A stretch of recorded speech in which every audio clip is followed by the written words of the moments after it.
que eu te peço, em nome de Jesus Cristo, que a igreja diga amém.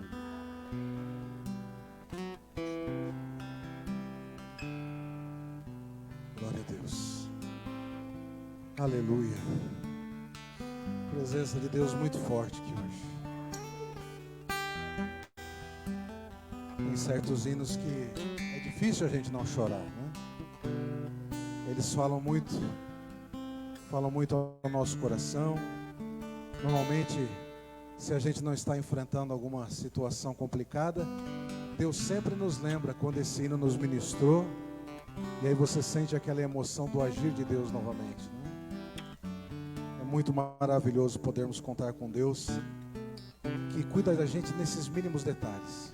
Deus é muito minucioso, irmão. Deus é muito detalhista. E eu louvo a Ele por isso. Você vai dar risada do versículo que eu vou pedir para você abrir. Mas estas coisas só mostram para mim a certeza que eu tenho das coisas que Deus tem trazido ao meu coração. Filipenses capítulo 4, versículo 6.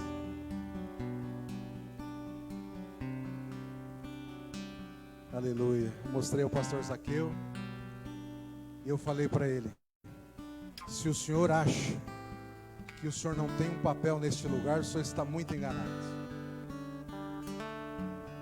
Se você não entender, é porque na oportunidade dele, Deus lhe deu este mesmo versículo. Glória a Deus por isso. Eu vou ler na minha tradução, que vai estar na tela também. Ela pode ser um pouco diferente da sua. Filipenses capítulo 4, versículo 6. Quem encontrou, diga amém. Não vivam preocupados com coisa alguma. Em vez disso, orem a Deus pedindo aquilo de que precisam e agradecendo-lhe por tudo o que Ele já fez. Olhe para quem está perto de você e diga: você já falou obrigado para Jesus hoje? Assente-se dando glória em nome de Jesus. Irmãos, o pastor Zaqueu, na sua oportunidade, não poderia ter sido mais feliz ao mencionar que estaremos encerrando esta campanha com chave de ouro. Isso não é um reconhecimento de nada a meu respeito, é simplesmente um reconhecimento da perfeição como Deus encaminha as coisas. O presbítero José, na sua oportunidade, traz uma das passagens mais significativas, principalmente para quem já errou muito na vida. Um homem como Zaqueu, que era, não este nosso Zaqueu aqui, apesar que também era pecador, é ainda, nós também somos. Mas um homem chamado Zaqueu, naquela época em Jesus, que Jesus viveu entre nós, ele era extremamente odiado por causa da sua profissão e da forma corrupta com a qual ele a conduzia. Não era que Zaqueu apenas era um cobrador de impostos, mas perceba que quando ele fala com Jesus e diga: olha, se em algo eu defraudei alguém, eu devolvo 4 vezes mais, é porque ele sabia o que ele tinha feito. Saber reconhecer as suas limitações, os seus pecados, mesmo aqueles que você tem dificuldade de falar no espelho, é requisito fundamental para que você receba Jesus primeiro como o Senhor da sua vida.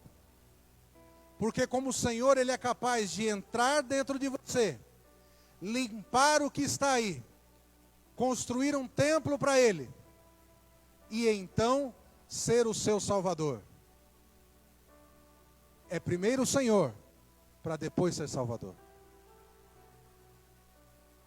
E esses versos colocados aqui por Paulo, escrevendo aos crentes da cidade de Filipos, eles são ainda mais especiais, porque Paulo, neste momento em que escrevia esta carta, estava preso. Paulo estava no cárcere. Paulo estava esquecido pela sociedade, mas não pelos irmãos.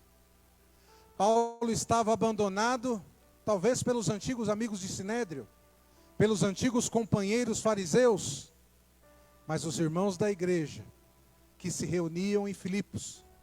Esses estavam sedentos para saber alguma notícia, alguma coisa sobre Paulo. E a carta que ele envia aos filipenses, que ele manda para esta colônia romana na época, antiga Macedônia, foi uma carta para a primeira comunidade cristã criada no Oriente da Europa. Ali, criou-se uma comunidade crente em Jesus, que tinha na sua história uma característica importante. Por ser uma capital de uma convivência boa, de um clima agradável, ali residiam muitos soldados romanos aposentados. Era uma cidade que tinha por característica um apego patriota muito grande ao império. Por consequência, era extremamente idólatra, porque o panteão de deuses romanos era muito grande. Lembra-se, eu já preguei isso aqui, que a Grécia, além de ser o berço de muitas filosofias importantes para a sociedade ocidental, além de ser a criadora daquilo que conhecemos na teoria, democracia, a prática já é outra história, mas a Grécia foi o berço de muitos desses pensamentos, também foi o berço de muita idolatria e ensinou isso para Roma quando tornou-se parte do Império Romano. Portanto, ir para um lugar como aquele, apresentar a Jesus, dizer o que ele foi capaz de fazer durante os 30 anos de seu ministério terreno, mostrar nas escrituras antigas como ela apontava para ele, como ele era o Messias há muito aguardado, a princípio pelos judeus, mas depois endereçado para todo o restante do mundo, os gentios, eu e você. Fazer isso naquela cidade era um desafio muito grande. Ainda assim, Paulo conseguiu criar ali, através da sua forma de ser, da maneira implacável como ele se colocava contra as culturas que diminuíam ou tiravam de Jesus a sua divindade, a forma como ele expunha e colocava à vista de todos falsos profetas, gente mal intencionada, porque, não se engane, o que vemos acontecer em alguns lugares, em alguns púlpitos, infelizmente hoje, ainda é reflexo de, como eu disse aqui na ministração do louvor, da natureza humana que está sempre procurando satisfazer o seu umbigo, sem olhar para o que é a vontade de Deus. Paulo, portanto, escreve para esses irmãos para tranquilizá-los. Olha, como alguém pode, dentro do cárcere, pastor Zaqueu, ter a mente para preocupar-se com quem está fora, vivendo a sua vida, trabalhando, passando o seu dia a dia? Porque Paulo não tinha interesse no que aquelas pessoas eram, materialmente falando. Ele estava preocupado com o caminho que elas poderiam seguir, sem com que a sua tutela, como um líder da igreja, pudesse direcionar, indicar. Por isso ele sempre fez questão de criar discípulos, e andava com uma série de nomes que ele vai relatando ao longo do livro de Filipenses. Ele também fala desses irmãos lá em Colossenses, que acabavam o ministério e que tornavam o seu fardo mais leve. Lembra-se que algumas semanas eu disse aqui, preguei acerca da unidade do corpo de Cristo e de como nós nos satisfazemos e melhoramos uns com os outros quando ajudamos a carregar os nossos fardos? Quem ajuda a carregar o meu aí? Aleluia. Eu ajudo a carregar o seu também. Em oração, em palavra, em abraço. E se a gente puder botar a mão na massa também, vamos para cima. Porque quem tem condições, precisa fazer. E eu não estou dizendo que é só dinheiro. Às vezes é um auxílio, às vezes é alguma coisa que ninguém percebeu, que ninguém notou. E você tem vergonha de falar, não, comunica. A Bíblia diz, comunicai aos santos as vossas necessidades. A gente precisa se falar, o abraço, ele é uma comunicação não verbal. Onde um coração entende o outro e sabe, eu estou aqui por você. Mas há momentos em que a gente precisa abrir a boca e dizer, olha, eu estou necessitado disso. E aí alguém que foi tocado por Deus, tendo a condição, tendo o meio, podendo dar, vai dizer, rapaz, eu consigo te ajudar. E estende a mão. Quando Jesus ensinou a respeito de quem era o próximo e conta a parábola do samaritano, ele faz uma pergunta para ver se as pessoas entenderam. O fariseu principalmente que o questionou: quem é o próximo de você?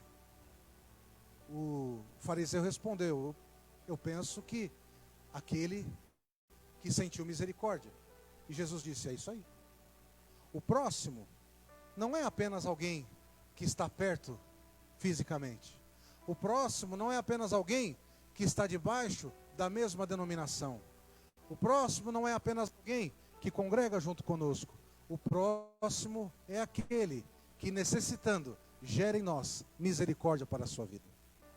É triste percebermos que, numa campanha como essa, onde há a oportunidade de nos congregarmos interdenominacionalmente, entre igrejas, poucas pessoas atendem ao chamado, porque preferem arrebanhar-se dentro do seu conhecido, daquilo que lhe é fácil, familiar, e preferem não se misturar.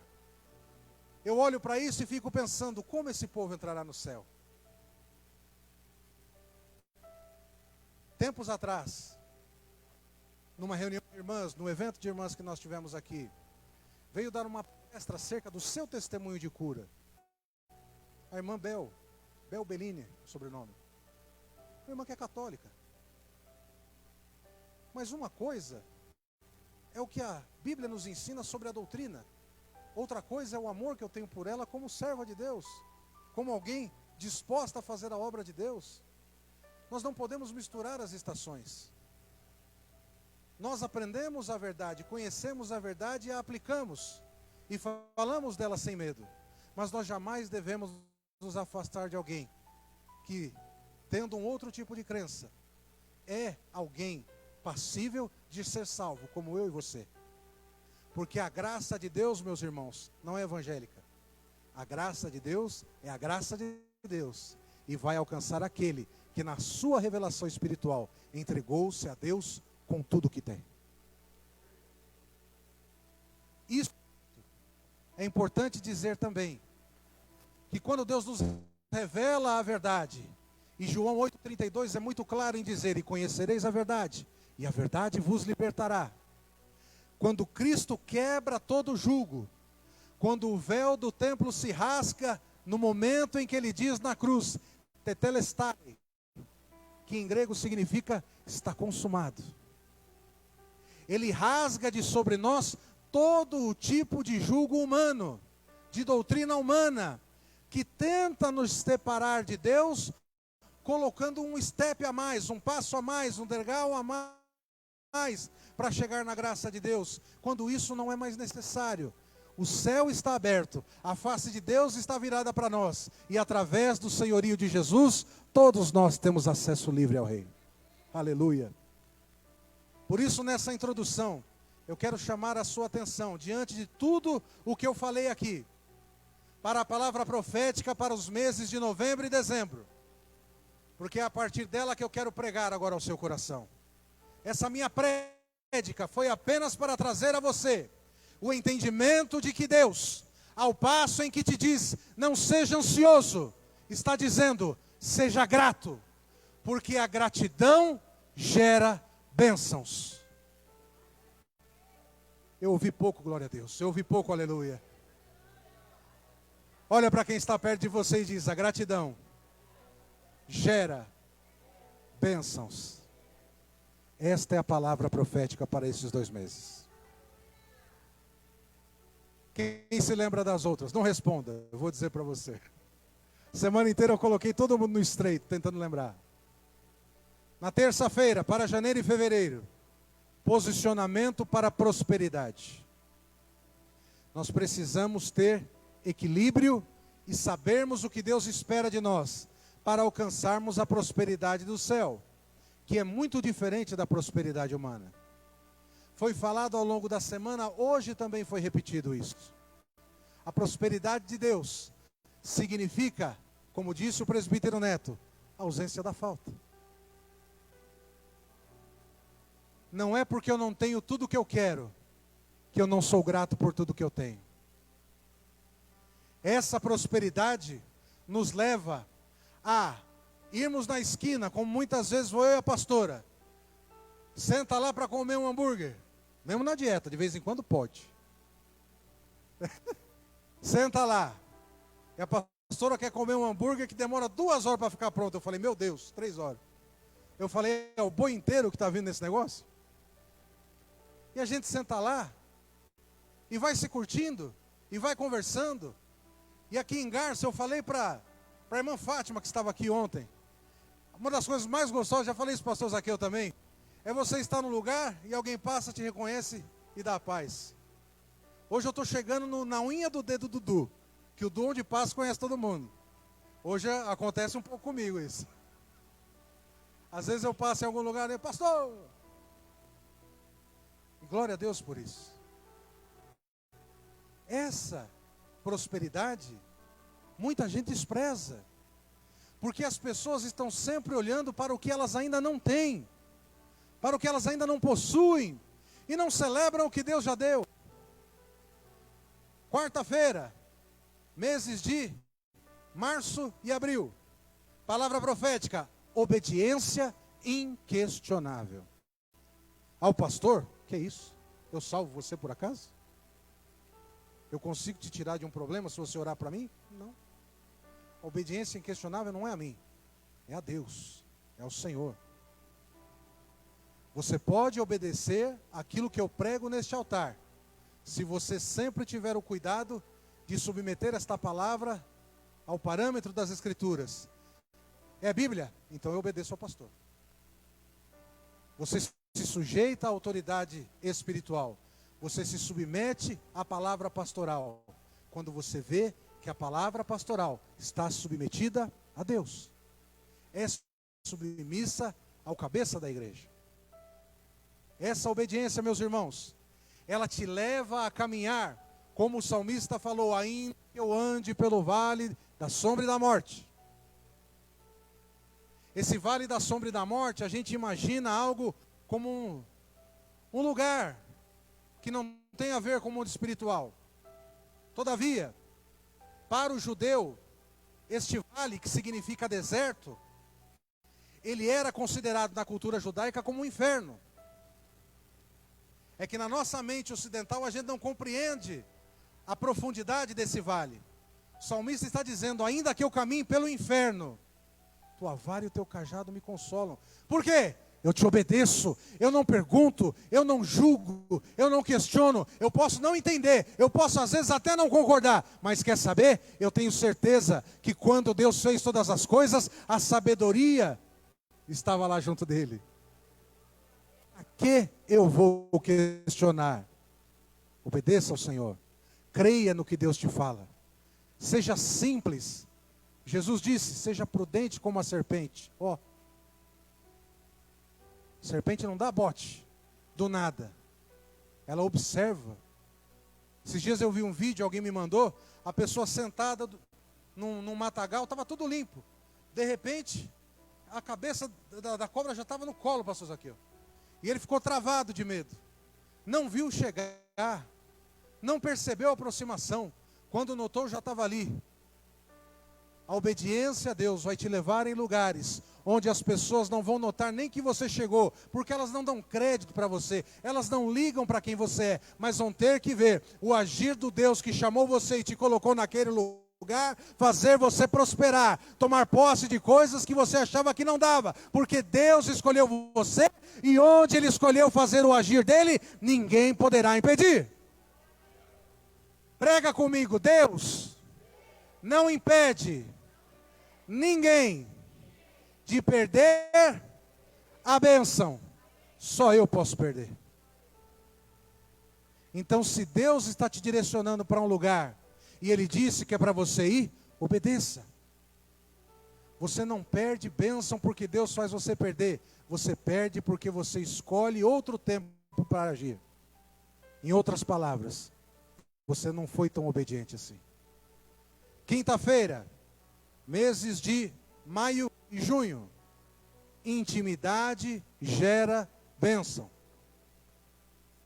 Quanto mais eu caminho com Deus através da oração, quanto mais eu me derramo com Ele nos louvores, quanto mais eu digo que o amo e que preciso dEle. Em outras palavras, quanto mais eu diminuo e quanto mais Ele cresce na minha vida, mais intimidade eu vou construindo com o meu Deus e mais coisas espirituais fantásticas Ele vai apresentando para mim, mais Deus vai agindo em meu favor, mais Ele vai construindo em mim uma capacidade de ser, eclesiasticamente, coisas que às vezes eu nem pedi, eu nem quero, eu tenho medo, não me consideram preparados, mas por causa do meu desprendimento, da minha disponibilidade, Deus me usa assim mesmo.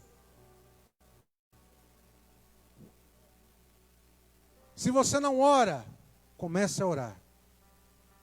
Se você é burocrático na sua oração, repetindo as mesmas coisas, eu tinha um pastor que ele dizia assim, tem gente que ora assim, Jesus fica combinado de ontem. Tamanha preguiça da pessoa em orar. Tem gente que não ora, irmãos. Como é que você cria intimidade com alguém sem conversar com ele? Como é que eu posso chamar de amigo? Sem sentar e conhecer? Sem sentar e conversar, não é óbvio? Como é que a gente compreende como você está enxergando a vida e o que você está buscando em Deus, sem parar para trocar ideias? Você acha que com Deus é diferente?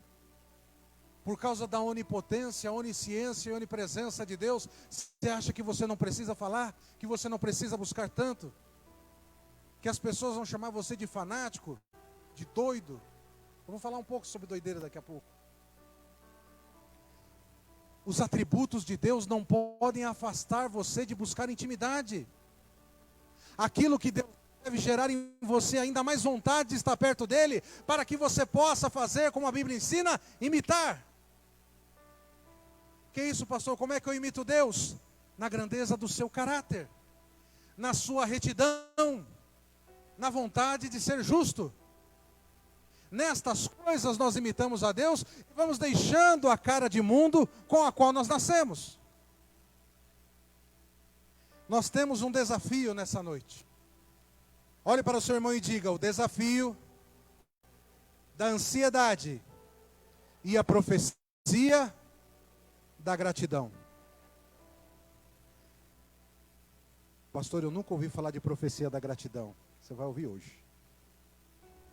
Neste mundo que nós vivemos, por exemplo, em Mateus capítulo 24, versículo 13, põe na tela para mim, Ana, por favor. Neste versículo, Jesus nos assegura que aqueles que permanecem firmes até o fim, serão salvos.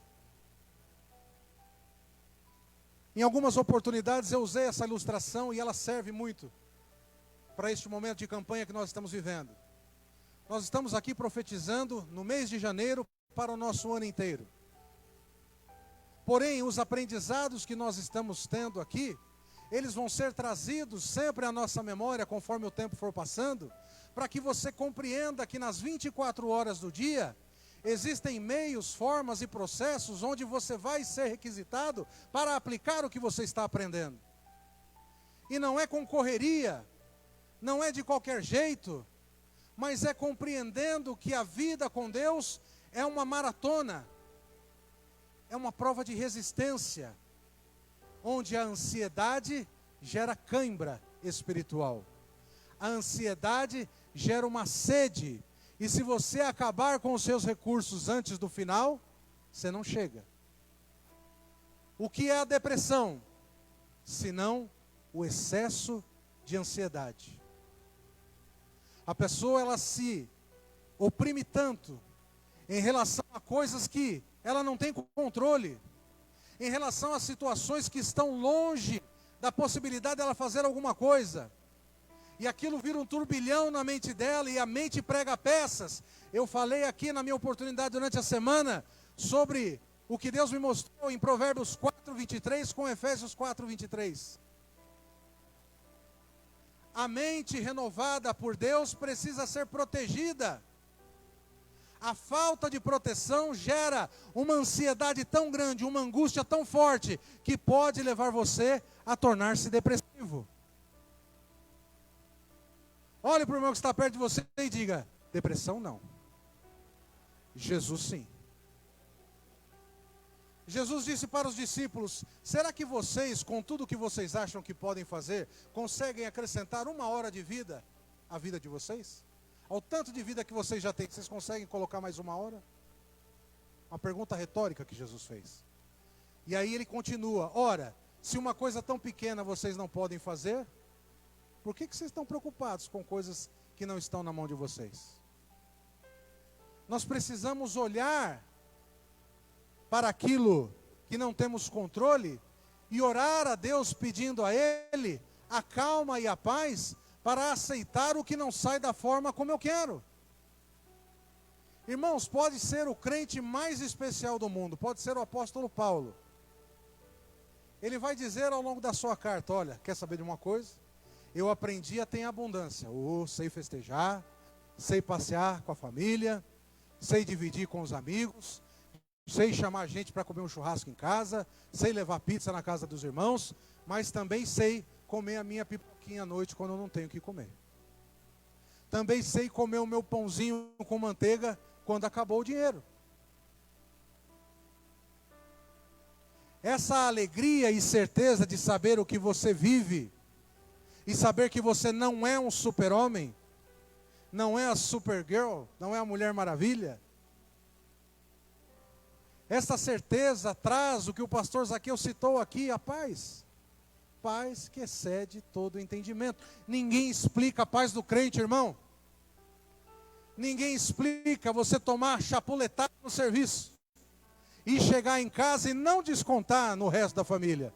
Porque no mundo isso é o normal.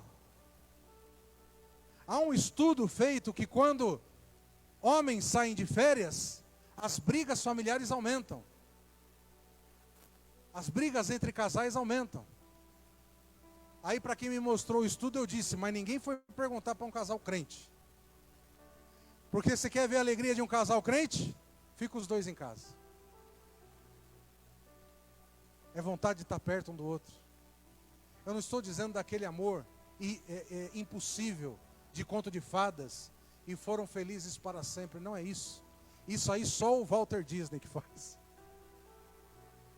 A vida do crente não é assim. Nós somos felizes para sempre, na perspectiva de que depois de um dia difícil, quando eu olhar o meu copo e tiver acabado o vinho, Jesus tem vinho novo chegando aí. Aleluia. Quem quer vinho novo de Jesus para desfrutar no casamento, no relacionamento familiar, no relacionamento de trabalho? Deus tem esse vinho novo preparado para você. Vinho na Bíblia significa alegria. E a alegria que Jesus traz é melhor do que a alegria do mundo. Eu conheço casais, você deve conhecer também, que tem uma boa condição financeira, tem o carro do ano, pastor, viaja para onde quer, mas é uma vida miserável. Porque quando olham para o outro, na intimidade do lar, e não tem nenhum acessório em volta, não tem um jantar caro, não tem uma roupa nova, não tem talvez um dente lá que você cria na boca, mesmo assim, você olha para essa pessoa e fala: glória a Deus porque você está comigo. Louvado seja Deus pela tua presença. Eu gosto tanto de estar com você. Este vinho, esta alegria, fazem parte desta paz que o mundo não consegue entender. O Jim Carrey, quem conhece aquele ator, Jim Carrey, que fez o Máscara? A história de vida dele é muito triste.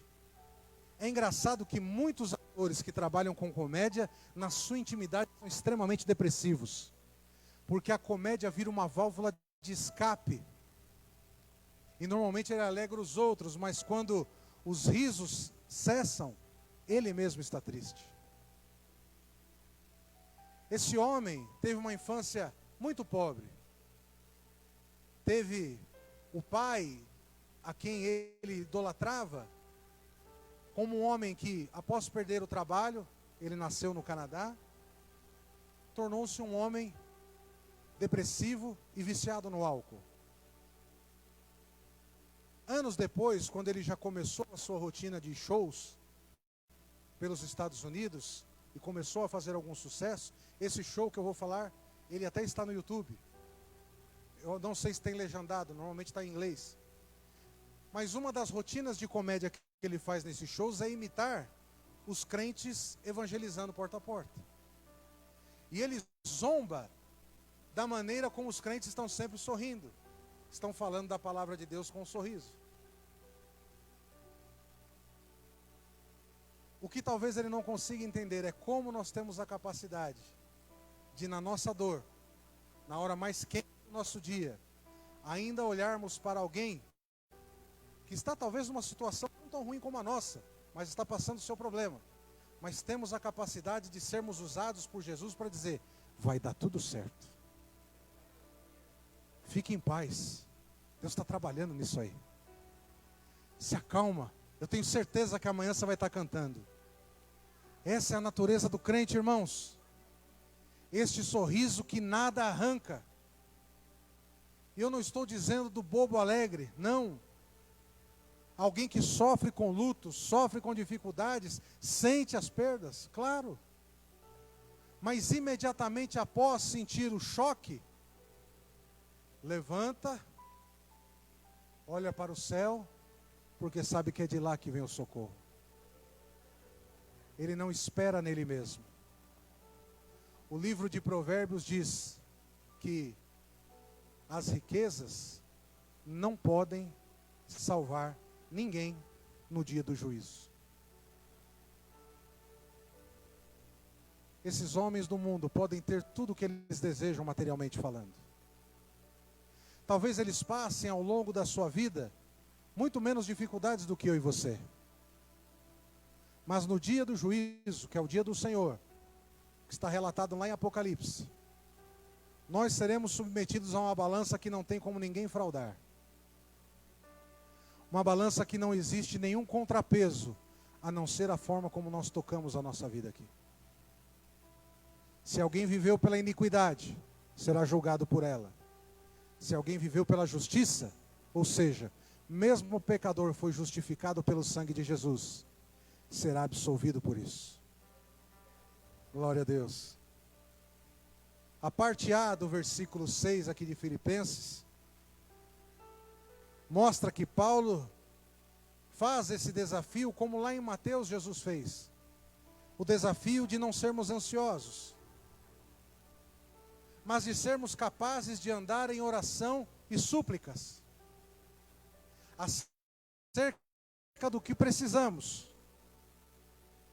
Jesus não disse para parar de pedir, muito pelo contrário. Continua apresentando o que você precisa. É lícito, você é filho, tem direito. A questão aqui é: não permita que a ansiedade de ainda não ter recebido desvie os seus olhos da coisa que importa, a presença do Pai com você. Não deixe que as ações de graças faltem para te fazer reconhecer as vitórias do dia a dia. Faça com que isso seja uma rotina na sua vida. Porque presos em um emprego difícil, numa enfermidade, num relacionamento ruim que não muda, são coisas que podem nos afastar da vontade de Deus. Mas quando Deus está apresentando as pequenas vitórias, você vai tendo força para transformar essa realidade do que eu falei em algo que você está pedindo. Porque é preciso perseverar, permanecer. Tem uma missionária em São Paulo, e ela era solteira, congregava comigo e com a pastora. Na época eu era evangelista, a pastora também era missionária. E eu lembro que ela foi passar uma temporada numa cidade do interior, não me recordo qual agora. Quando ela volta, depois de alguns meses, volta casada. Foi um choque para todo mundo. E eu e a pastora passamos a observar, a gente tenta se integrar com o irmão que chegou na igreja. E aí todo mundo vai: nossa, como é que foi isso? Como que aconteceu? Ela vai contando a história. Passam-se alguns dias, a gente vai observando, a pastora anota algumas coisas. E aí Deus usa a pastora, na época missionária, para falar com esse irmão que tinha casado com a outra missionária. Se você não mudar algumas coisas em você, Deus vai abrir a sepultura. Nós não sabíamos de nada da vida daquele homem. Eu, inclusive, incrédulo, virei para a pastora e falei, você não acha que você pegou pesado? A pastora falou assim, você é muito tolerante. Vai passando os dias, nós vamos notando algumas coisas. Aquele homem não acompanhava mais a esposa no culto. Num outro dia ela chegava triste, a gente perguntava o que foi, ela não falava. Até que depois de alguns meses ela se abriu e falou, ele passa noites fora de casa. Eu não sei onde ele fica, eu não sei onde ele dorme, e ele volta. Deus torna a chamar a pastora, e ela de novo diz para ele, varão, se você não mudar, Deus abriu a tua sepultura. Na frente de todos, ele dizia amém. Amém. Não, eu sei. Não, eu sei. A missionária está aí, tá tentando lembrar o nome. Eu e meus apelidos, irmão. Pastor gosta muito de apelido. E eu trato muitos obreiros por apelido. E com essa irmã não era diferente. Ela falava tanto, que eu apelidei ela de nega do leite. A irmã Thaís. Ela vai ver esse vídeo e vai me bater. Eu falar, nega, você precisa ter cuidado. Eu sei que você estava buscando um varão, você queria uma pessoa. Parece que foi Deus que trouxe. Mas toma cuidado, filho. Observa. Nem tudo que a gente acha que é de Deus é. Passam mais 15 dias, ela fica grávida. Passa um ano. Olha o tempo que Deus deu para esse homem. Passa um ano. O Estevão, que é o nome do pequeno dela, hoje já está do tamanho da Ana. Maior que a Ana, eu acho, né? O Estevão, grandinho já. E o rapaz com os mesmos comportamentos. Sumindo, desaparecendo. Um belo dia. Era final de ano, se eu não estou enganado. A gente estava numa confraternização na casa de alguém. Vem a notícia. Que para quem estava perto, não foi surpresa. Ele foi encontrado morto, num sítio, na cidade da onde ele conheceu a missionária. Porque estava devendo dinheiro de drogas. Ele veio para São Paulo, e as coisas em São Paulo acontecem muito rápido. Ele estava limpo quando ele casou com ela, fato. Mas ao chegar em São Paulo, começou a voltar a mesma lama de onde Deus o havia tirado e lavado. Em outras palavras, o cachorro começou a comer o próprio vômito. Estou usando termos bíblicos. Esta situação foi muito traumatizante para a missionária. Em alguns momentos ela pensou em questionar a Deus, a fé ficou abalada. O que não a fez desviar foi a lembrança de como Deus tinha usado a vida da pastora para alertá-la. Não houve, infelizmente, pulso da parte dela e talvez uma presença pastoral maior na casa para conversar. Por isso, uma das minhas diretrizes enquanto pastor é ser acessível, é estar à disposição, às vezes nem respondendo na hora, mas eu sempre respondo, porque eu sei que basta isso para o inimigo ceifar uma vida, porque ele primeiro quer tirar você da limpeza espiritual que Deus promoveu, para depois levar você à sepultura de fato. Isso que aconteceu com a Thaís é um fato em muitos lugares. Porém, quando nós entendemos que as ações de graça constante e a santificação permanente do nosso lar, das pessoas que fazem parte da nossa família, nos levam a nos afastarmos de tudo aquilo que pode tornar o culto a Deus ordinário, nós devemos fazê-lo. O altar jamais será um lugar comum, jamais será ordinário. A presença de Deus sempre será algo inefável, incapaz de se traduzir em palavras. E por isso eu devo ter reverência para tratar tudo o que Deus me dá, principalmente a vida que Ele limpou em mim. Eu, meus irmãos, quando lembro do meu passado, tenho tristeza por ter perdido 25 anos longe de Deus. Somente aos 26 eu conheci a graça absoluta. Somente aos 26 anos. Mas a alegria e a ação de graças que eu faço a Ele todos os dias é de poder levantar pela manhã e dizer: Jesus, eu cheguei tarde, mas deu tempo. Aleluia. Eu estou terminando. Olhe para quem está perto de você e diga: a ferramenta poderosa está presente na sua oração. Em vez de permitir que a ansiedade te domine, substitua a ansiedade por oração. Ficou ansioso, deu aquela crise, deu vontade de comer doce, igual às vezes eu fico à noite, a ansiedade me ataca com doce. Eu mando mensagem para a pastora: me dá um doce. A pastora: não tem. Eu falo: me dá um doce. Não tem, mas me dá um doce, me arruma um doce, faz um doce, você sabe fazer tanto doce. Eu fico desesperado, é a ansiedade me atacando. O jeito da pastora me acalmar, ela me ignora. Não fala. Passou 5, 10 minutos, ela traz uma garrafa de água dessa idade assim. Encheu a barriga, encheu, passou a vontade. Acabou. Venci a ansiedade. Sabe o que eu sinto quando eu venço a ansiedade? Não deixei o mundo me controlar. Jesus me segurou outra vez. De verdade, irmãos, é isso que eu sinto.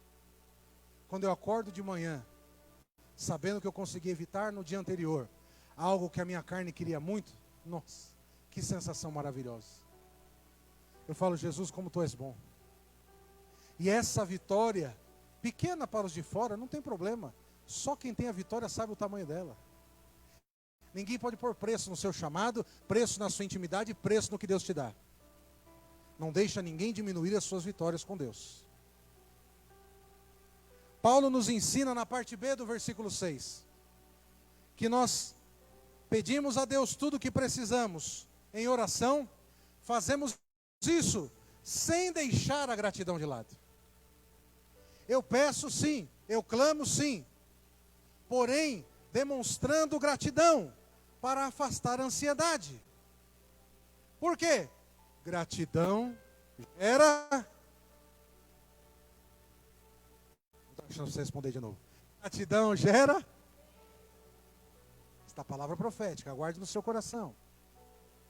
Gratidão, meus irmãos, é capaz de renovar o ciclo de vitórias. Mesmo que não haja condições favoráveis no mundo ao redor. Nós não andamos por visão física. Nós andamos pelo que a fé mostra.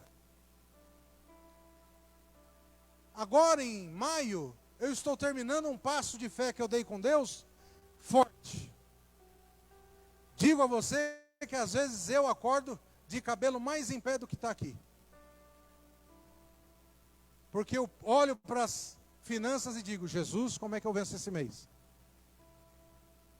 Eu falei aqui, mas vou repetir para quem não sabe. Fiz um voto com Deus em junho do ano passado. O neto precisava de uma ajuda para comprar este carro. Ele entrou com uma parte e eu entrei com a outra. Só que, para ter esse dinheiro, precisava tirar de algum lugar. Então, fui no meu serviço, fiz um empréstimo lá, passou a descontar na minha folha. Qual foi o voto, pastor? O mesmo dízimo que eu dava sem o desconto, eu disse para Jesus que eu continuaria dando com desconto. Falei: Jesus, eu não vou tirar um centavo, porque o Senhor está me dando condição de ter isso aqui. E eu creio que para eu comer e para eu beber, o Senhor vai manter. Não consigo ir lá no Japão, como é que é o nome? Kazoku, comer o japonês de vez em quando? Verdade, não está dando tempo. Não está dando tempo. Mas em casa não falta comida. É difícil às vezes não dar aquele passeio. A gente só sai para respirar o ar que ainda é de graça, é verdade. Mas glória a Deus por isso. E quer que eu te diga? Meu aluguel continua sendo pago. A internet de casa continua sendo paga. As contas todas continuam sendo pagas. Com um salário menor? Sim. Com o mesmo dízimo? Sim. Por quê? Aí você pergunta para Deus, porque eu não sei explicar. Pastor, o senhor está falando para todo mundo fazer igual? Eu estou dizendo da minha fé. Eu não posso mandar na sua fé. A Bíblia diz, cada um faça segundo Deus propôs no seu coração. O meu nível de fé é esse. E eu alcanço algo em razão, desta fé. Você alcança um outro algo em razão da fé que você tem. Mas todo mundo vai alcançar alguma coisa. Mas é preciso ter, porque sem é impossível agradar a... Isso é Bíblia. Paulo vai dizer aqui, neste texto, que ele está conversando com os irmãos em Filipos, ele se alegra muito porque os irmãos cuidaram dele financeiramente, né, pastor? Ele vai dizer para os irmãos, olha, tem igrejas que não me deram nada. E eu não estou dizendo que vocês tinham que dar obrigação, porque eu sei viver do jeito que Deus me permite. Mas é tão bom saber que vocês cuidam de mim, Paulo vai dizer. É tão gostoso saber que eu tenho cuidado de vocês para poder ter as coisas que vocês também têm. Paulo relata isso, e aqui fica mais explícito do que nunca, como a generosidade é uma característica intrínseca da fé em Jesus. Quem tem fé em qualquer outra coisa, irmãos, não é capaz de dar sem esperar algo em troca.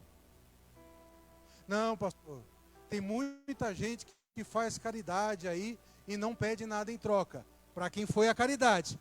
Mas de Deus ele está esperando algo. Ah, pastor, o senhor vai dizendo então que o senhor oferta na igreja, dizima na igreja e não espera nada de Deus? Não, eu sei que Deus cuida. Eu faço porque eu sou salvo.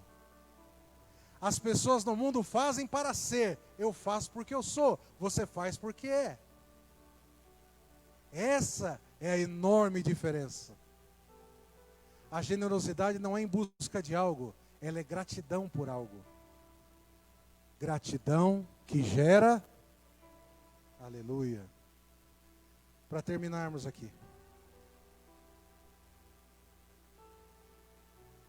Eu quero chamar a sua atenção para o que está em Efésios capítulo 5, versículo 20, Ana. Para arrematar de vez essa mensagem no seu coração. Por tudo, deem graças a quem? Em nome de nosso Senhor Jesus Cristo.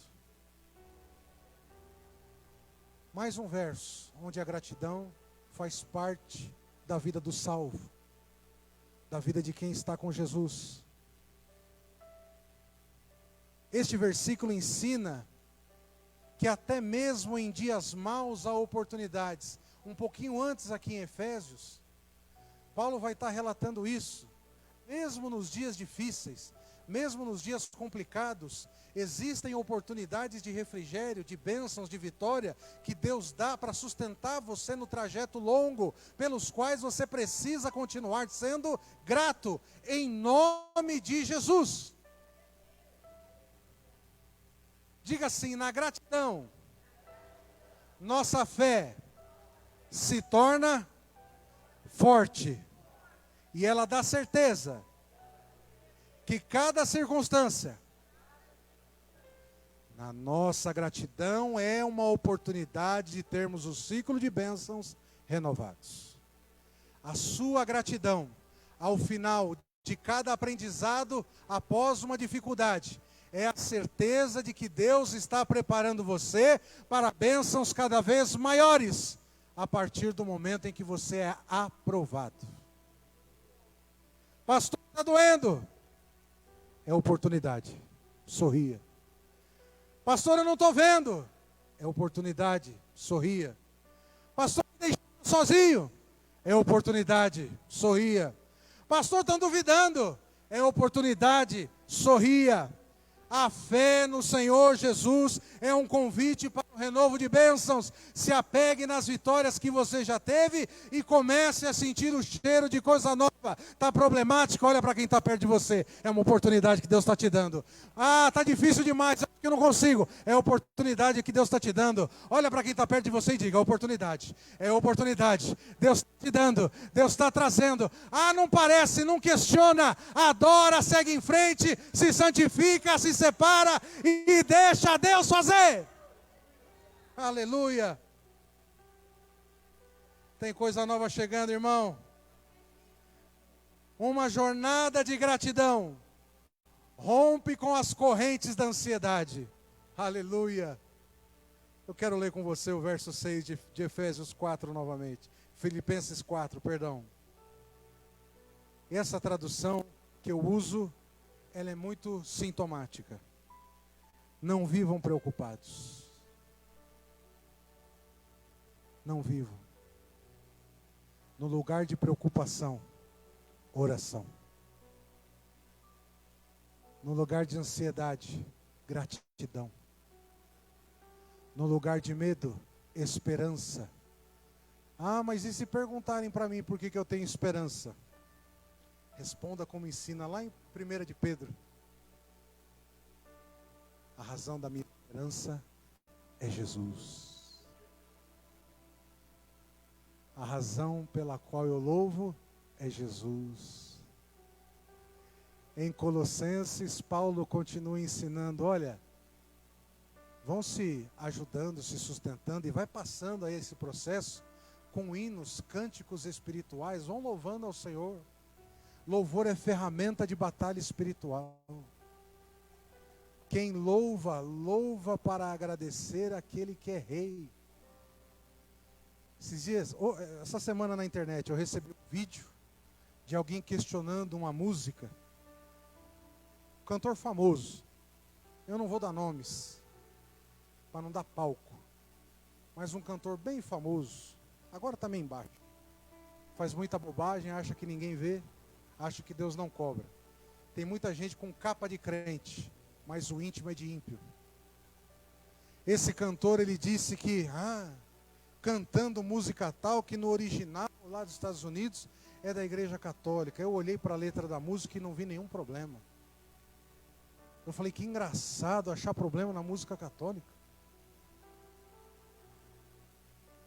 Eu acharia problema, porque na igreja desse rapaz, estavam cantando uma música de uma banda de rock dos anos 70.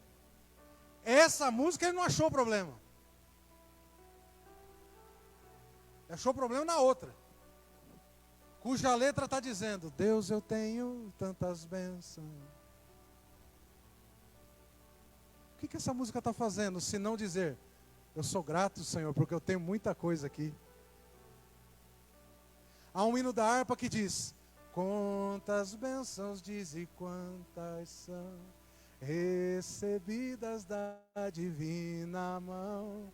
Vem dizê-las todas de uma vez e verás surpreso quanto Deus já fez.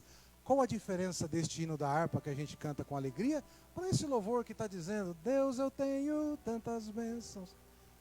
A gente precisa contar as bênçãos que Deus fez, irmãos.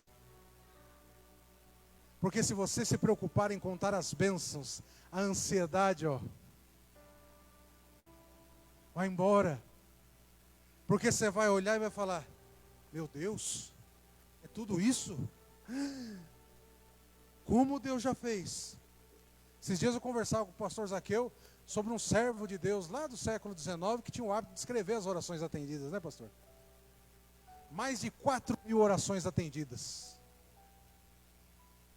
Você é crente. Eu não consigo nem pensar em quantas coisas Deus já fez por mim. Eu só posso dizer que eu sou como aquela pecadora que, aos pés de Jesus, quebrou aquele perfume que alguns diziam, podia vender e dar aos pobres. Jesus está dizendo, tem muita chance de você fazer muita coisa, mas a mim, nem todo o tempo você vai ter de me adorar. Vai ter gente reclamando da adoração que você vai entregar esse ano. Vai ter gente dizendo, ai, que isso agora, nossa, tá desse jeito, tá fanático, tá doido? Você fala, não, é que eu entendi o que Davi fez.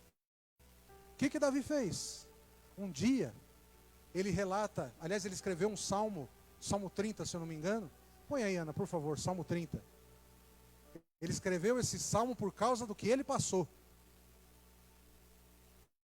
Na terra dos filisteus, na presença do rei dos filisteus, ele começa, ele estava barbudo, e fica meio de lado e deixa a baba escorrer.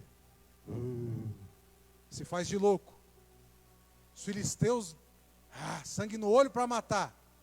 Olha para ele e fala, xiii, isso aí é o que sobrou de Davi? Tá doido? O rei filisteu fala assim, manda ele de volta para a casa dele. Tá doido? Deixa ele doido. Escapou da morte.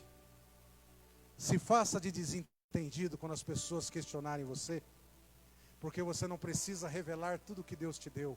Guarda este bom tesouro. As irmãs louvaram aqui, né? Eu sou o seu jardim fechado, Jesus. Deixa fechado mesmo. Ninguém do mundo precisa ver. Se faz de doido, de desentendido, porque Deus chamou as coisas loucas desse mundo para confundir as sábias. Se ninguém sabe como é servir a Deus, vai aprender quando enxergar aquilo que Deus fez com você. Coloque-se de pé em nome de Jesus. Salmos 30. Eu te exaltarei, Senhor, pois me livraste, não permitiste que meus inimigos rissem de mim. Você acha que porque ele ter aparecido doido na frente dos filisteus, iam zombar dele? Ficaram com medo, até com pena, dizendo, quer dizer, não quer saber, não vamos tirar a vida dele não, manda ele de volta lá para a casa dele. Quando você tem esse comportamento, você escapa da morte muitas vezes. Nem tudo é na peitada, nem tudo é no confronto. Às vezes tem que fazer como Jesus, está o acúmulo ali, deixa eu sair à esquerda, para não ser pego por ninguém, porque ainda não chegou a minha hora. Saber a hora de recuar não é covardia, é inteligência espiritual. Ser guiados pelo Espírito Santo de Deus. Acima de tudo, sejam gratos para que se renove na vida de vocês, de janeiro a dezembro, todas as bênçãos que Deus tem preparado. Quem recebe isso, diga amém. Estenda sua mão em súplica, então eu vou profetizar para você. Pai, em nome de Jesus, agora os teus filhos estão aqui apresentando os sonhos deles que foram trazidos ao teu altar desde a terça-feira. Está todo mundo cansado, Senhor, todo mundo investiu tempo, todo mundo veio, ofertou do seu momento, ofertou das suas finanças, trouxeram sustento para a tua casa, mas isso é um plantio que vai gerar resultado. Se é em janeiro, fevereiro, março, abril, maio, junho, julho, agosto, setembro, outubro, novembro e dezembro, eu não sei. O que eu sei é que o Senhor vai fazer, porque o Senhor não é homem para mentir, não é filho do homem para se arrepender, e cada projeto agora nas mãos deles, o Senhor está declarando um amém, para que se concretize a seu tempo, da sua forma, para que eles sejam reconhecidos como servos do Senhor. Te louvamos e te agradecemos, em o nome de Jesus, amém, e graças a Deus. Vamos adorar. Por tudo que tens feito, Cante. por tudo que vais fazer, por tuas promessas e tudo que és, eu quero te agradecer com todo o meu ser. Te agradeço, meu Senhor. Te agradeço, meu Senhor. Te agradeço,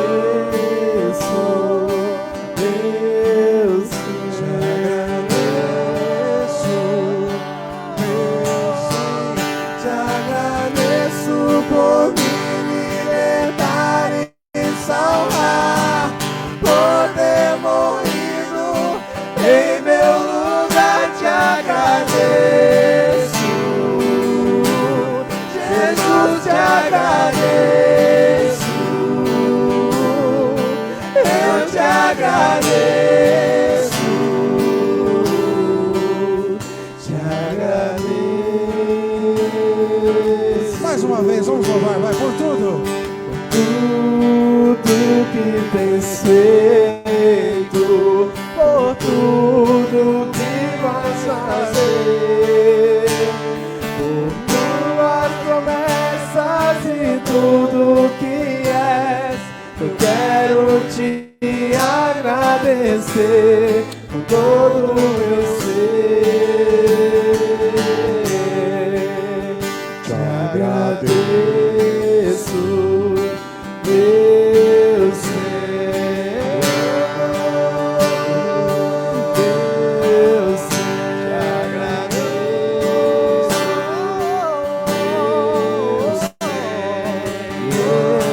agradeço, meu Senhor, te agradeço por me libertar e salvar, por ter morrido em meu lugar. Te agradeço, Jesus, te agradeço, eu te agradeço, te agradeço,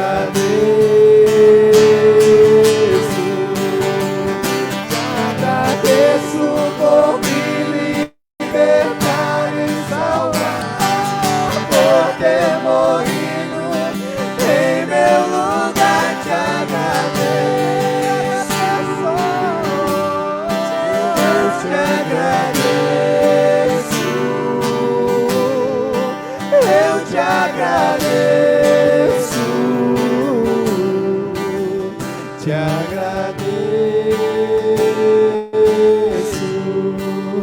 te agradeço, te agradeço,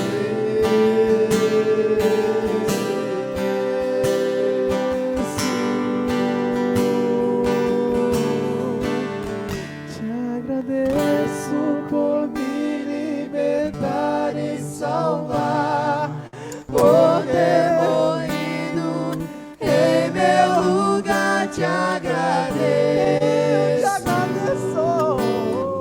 Jesus, te agradeço, eu te agradeço, te agradeço.